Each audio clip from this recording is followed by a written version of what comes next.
students, this is Priyanka, working as an assistant professor in the Department of Data Science in Potchinamlu Chalvadi Mallikarjunarav College of Engineering and Technology. Today, I want to discuss on a topic of operating systems, introduction and functions.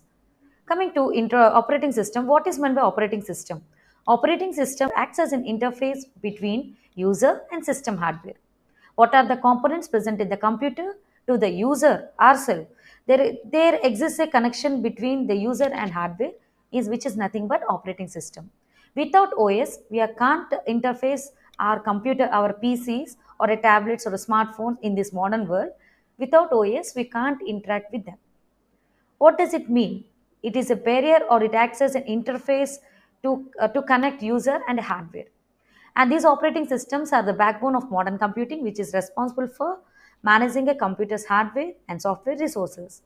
And it also serves as an intermediary between the user and the machine, which provides an endless interface for interaction and control. From the earliest mainframe computers to the powerful smartphones and tablets of today, operating systems have evolved to meet the ever changing needs of technology and user demands. And if you observe the slides, without operating system, we can't access the components of computer, right? If you want to write application, if you want to access with a drive, if you want to work with a monitor, printer, mouse, and keyboard, operating system plays a major role. Without this software, it is nothing but a system software, we can't carry on our works easily. Coming to the types, there are three different types of operating system, which is first one is desktop operating system, second one mobile operating system, and third one server operating system. What does it mean? Come on, let's move on to each and every topic in detail. Desktop operating system, these are the operating systems which is designed for personal computers such as Windows, MacOS, and Linux, which provide a GUI and a wide range of applications for productivity, entertainment, and more. And coming to this second one, mobile operating system, which is optimized for the unique requirements of smartphones and tablets, and the mobile operating system like Androids, iOS, Windows offer touch-based interfaces, mobile-centric apps, and integrated communication features. And third one is the server operating system, which is designed for enterprise level computing. Server operating systems such as Windows Server, Linux, and Unix, which prioritize reliability, security, and scalability to handle the demands of large scale industries in the data processing and industrial and network management. What are the functions of operating systems? Here, if you see this, OS functions are process management, memory management, disk management, networking, security, device drives, and GUI. Coming to process management, operating systems are very much responsible for scheduling, executing, and monitoring the various processes and programs running on a computer. Which means if you want to schedule a new program, if you want to execute a file, if you want to monitor the things that is going on in your PC, this process management plays a very major role. Okay, if you want to access a multiple process, let me explain. If you are doing a file, you are writing a file, and you are listening to the music, okay, and you are downloading the file, you are copying the file, you are pasting into the another file, doing multiple process, right? And in backend we are running the time is running, okay, everything multiple process are going to be allowed in this. With the help of this process management, we can use our resource very much efficiently, optimizely, and we can perform multitasking by using this process management. And coming to the next one is memory management. They manage the computer's memory, allocating and delocating resources as needed. If you want to add, uh, the memory is going to be allocated. If you want to delete the file, the memory is going to be deleted.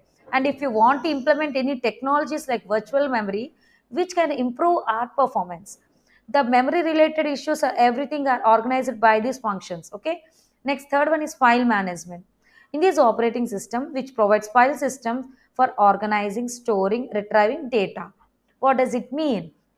If you want to organize a file in a particular order Why we need to organize a file? If you've organized a file effectively and in a particular organized way, the retrieving process is going to be very easy.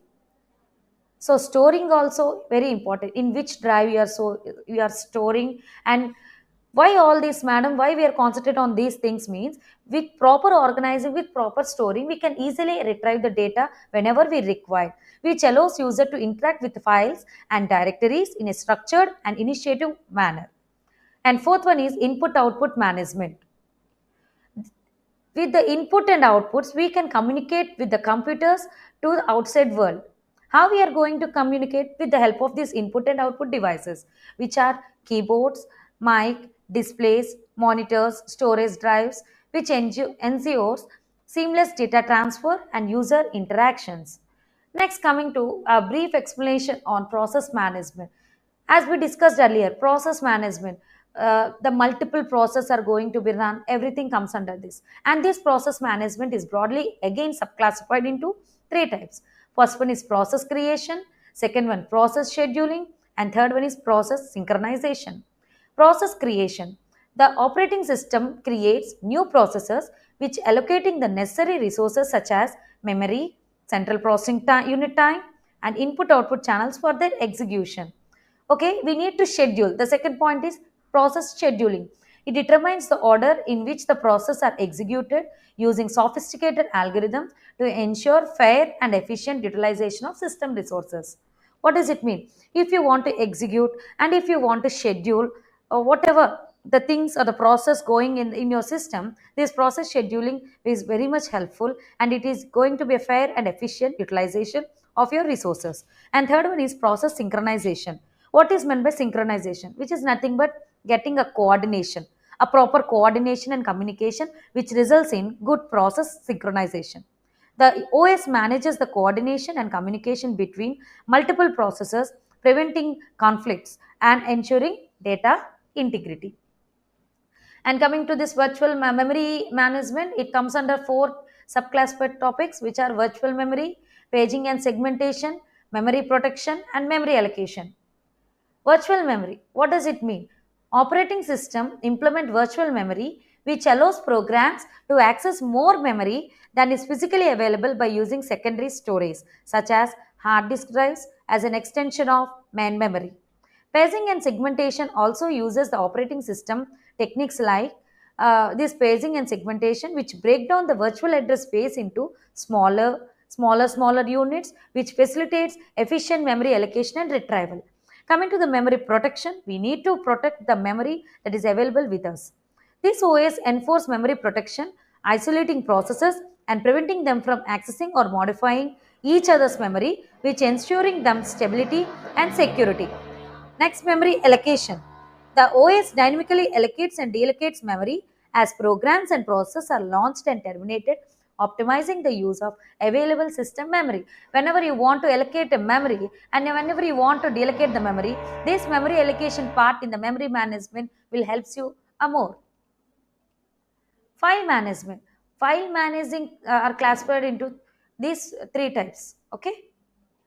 File organizing. We need to organize the file in an efficient way to get whenever we want to retrieve it. File operations. What are the various filing operations? Let us creating a file, opening a file, closing a file, reading a file, writing a file, deleting the file, copying the file. Whatever the file operations are evolved, everything comes under this file management. And security.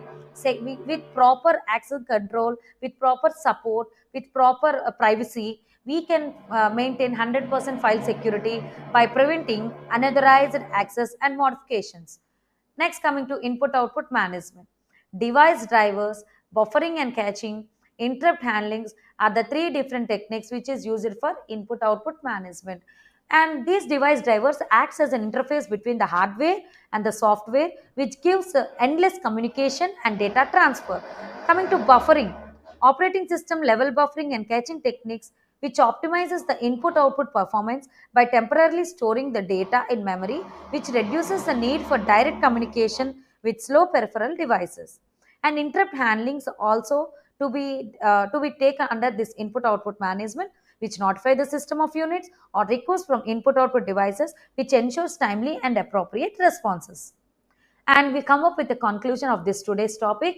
And today, in short, we are discussed operating systems, what are the types and what are the functions. Coming to the operating systems, the desktop, mobile, server are the three different types of operating systems that available, and the functions are process management, memory management, file management, input and output management. And coming to the management of hardware and software resources of operating system, which gives the key functions like ensure efficiency, security, and usability.